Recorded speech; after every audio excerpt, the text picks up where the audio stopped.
होली। अरे वाह, नाम सुनते ही मन में क्या आता है ना। चारों तरफ रंग, दोस्तों के साथ मस्ती मजाक और वो गुजिया की मिठास। ये एक ऐसा त्योहार है जो हमारी जिंदगी को उम्मीद और खुशियों के रंगों से सराबोर कर देता है। लेकिन क्या हो अगर मैं कहूं कि इन चमकीले खुशनुमा रंगों के पीछे कुछ बहुत ही स्याह और डरावनी कहानियां भी छुपी हैं। ऐसी लोक कथाएं जो होली की रात को एक खौफ की रात में बदल सकती हैं। तो चलिए आज जरा इन रंगों के पीछे छिपे अंधेरे को भी टटोलते हैं। हमारी पहली कहानी प्रीति की है। और ये कोई सुनी सुनाई बात नहीं है, बल्कि एक ऐसा पर्सनल एक्सपीरियंस है जो दिखाता है कि कैसे त्योहार की इस चकाचौंध के बीच एक अनजाना साया भी मंडरा सकता है। तो कहानी की शुरुआत होती है प्रीति से। वो अपनी जिंदगी के एक बहुत ही खूबसूरत दौर से गुजर रही थी। 7 महीने की प्रेग्नेंट थी, अपने पहले बच्चे का इंतजार। लेकिन उसे ये बिल्कुल नहीं पता था कि कोई और या शायद कुछ और भी उसका इंतजार कर रहा है। प्रेगनेंसी की वजह से वो उस समय वैसे भी थोड़ी ज्यादा सेंसिटिव थी। और सब कुछ शुरू हुआ एक बहुत ही मामूली सी घटना से। घर के पास एक चौराहे पर उसका पैर किसी चीज पर पड़ा। देखा तो आटे का एक दिया था जिसे अक्सर लोग टोटके वगैरह के लिए इस्तेमाल करते हैं।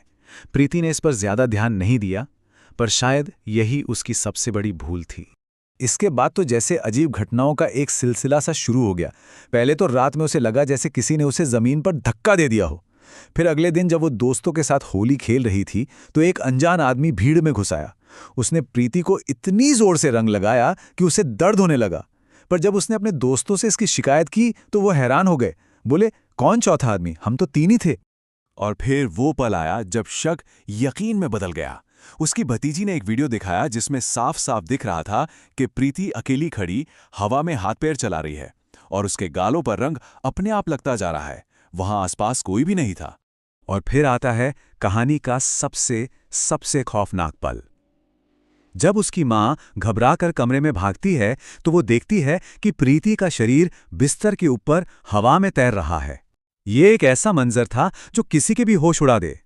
तो आखिर ये सब हो क्या रहा था? परिवार ने एक तांत्रिक से मदद ली। उन्होंने समझाया कि होली की रात साल की सबसे पावरफुल पूर्णिमा होती है। इस वक्त बुरी ताकतें अपने चरम पर होती हैं और गर्भवती औरतें या छोटे बच्चे उनका सबसे आसान निशाना बनते हैं। उस चौराहे पर रखे दिए पर पैर पड़ते ही एक बुरी आत्मा प्रीति के पीछे लग गई थी। प्रीति की कहानी तो एक इंसान पर पड़े साए की थी, लेकिन हमारी अगली कहानी एक ऐसे श्राप की है जिसने किसी एक इंसान को नहीं, बल्कि एक पूरे के पूरे गांव को पीढ़ियों से अपने अंधेरे में जकड़ रखा है। जरा सोचिए, एक ऐसा गांव जहां होली के दिन रंगों की जगह मातम जैसा सन्नाटा पसर जाता हो। झारखंड का दुर्गापुर गांव एक ऐसी ही जगह है। यहां पिछले 100 सालों से ज्यादा हो गए किसी ने होली नहीं मनाई। पर सवाल यह है कि आखिर क्यों? इस श्राप की जड़ें एक सदी पुरानी कहानी में है। गांव के राजा को होली बहुत पसंद थी, पर एक बार होली के ही दिन उसके इकलौते बेटे की मौत हो गई।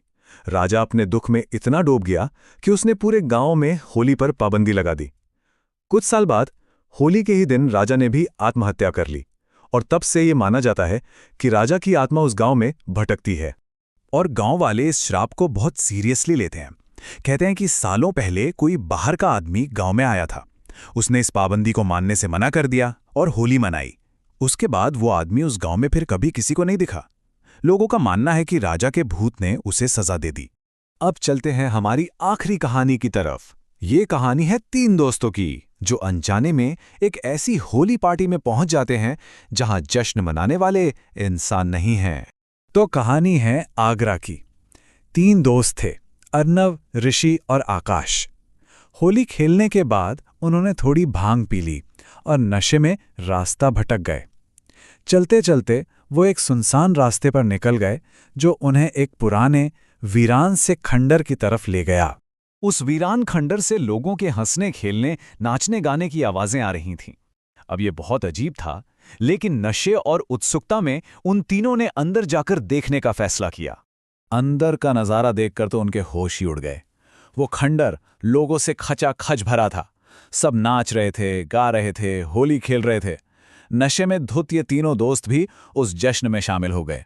वो घंटों नाचते रहे। लेकिन असली कहानी तो तब शुरू हुई जब सूरज ढला और रात होने लगी। अचानक म्यूजिक बंद हो गया। सब लोगों ने नाचना बंद कर दिया और उन तीनों को घूरने लगे। देखते ही देखते उनके चेहरे नीले पड़ने लगे और उनकी आंखें पूरी तरह सफ़ेद हो गईं। और सबसे ज्यादा डरावनी बात यह थी कि उनके दोस्त ऋषि की आंखें भी सफ़ेद होने लगी थीं। अर्नव और आकाश जैसे तैसे ऋषि को खींचकर वहां से भागने में कामयाब हुए। बाद में होटल के मैनेजर ने उन्हें बताया कि वो एक शापित किला था। सदियों पहले होली के दिन एक मुगल बादशाह ने उस किले पर हमला करके अंदर जश्न मना रहे सभी लोगों को जिंदा जला दिया था। कहते हैं उनकी आत्माएं आज भी हर होली पर वहां अपना अधूरा जश्न मनाने के लिए लौटती हैं।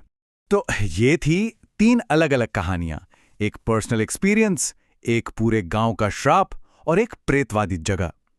तीनों सुनने में अलग-अलग हैं, पर क्या आपने ध्यान दिया कि इन सब में कुछ धागे एक दूसरे से जुड़े हुए हैं? इन कहानियों में कुछ पैटर्न बार बार सामने आते हैं। पहला, ये सारी घटनाएं अक्सर होली की शक्तिशाली पूर्णिमा पर होती हैं। दूसरा, ये चौराहा या खंडर जैसी जगहों पर होती हैं, जिन्हें दुनियाओं का मिलन स्थल माना जाता है। तीसरा, निशाना अक्सर कोई कमजोर या सेंसिटिव इंसान होता है, जैसे गर्भवती प्रीति या नशे में धुत दोस्त। और चौथा, हर कहानी में किसी न किसी परंपरा या नियम को तोड़ने की सजा मिलती है। लेकिन सवाल तो ये उठता है कि आखिर ये डरावनी कहानियां पीढ़ी दर पीढ़ी सुनाएं क्यों जाती हैं? मतलब इस डर का हमारे समाज और संस्कृति में क्या काम है? देखिए, ये कहानियां सिर्फ डराने के लिए नहीं हैं। ये असल में सामाजिक चेतावनियां हैं। ये हमें सिखाती हैं कि परंपराओं का सम्मान क्यों जरूरी है, अनजान जगहों के खतरे क्या हैं और त्योहारों के उल्लास में भी सावधानी क्यों बरतनी चाहिए। साथ ही ये उस गांव की तरह ऐतिहासिक हादसों को भी हमारी याद में जिंदा रखती हैं। तो होली सिर्फ रंगों और खुशियों का ही त्योहार नहीं है, ये उत्सव और सावधानी के बीच एक बैलेंस बनाने की सीख भी है। जहां एक तरफ जिंदगी का जश्न है, वहीं दूसरी तरफ अदृश्य खतरों से बचने की एक खामोश चेतावनी भी छिपी हुई है। तो आखिर में बस एक सवाल, क्या ये कहानियां हमें सच में सुरक्षित रखने के लिए हैं, या ये बस उन डरों को जिंदा रखती हैं जो हमारे समाज में बहुत गहरे बसे हुए हैं? इस पर सोचिएगा जरूर।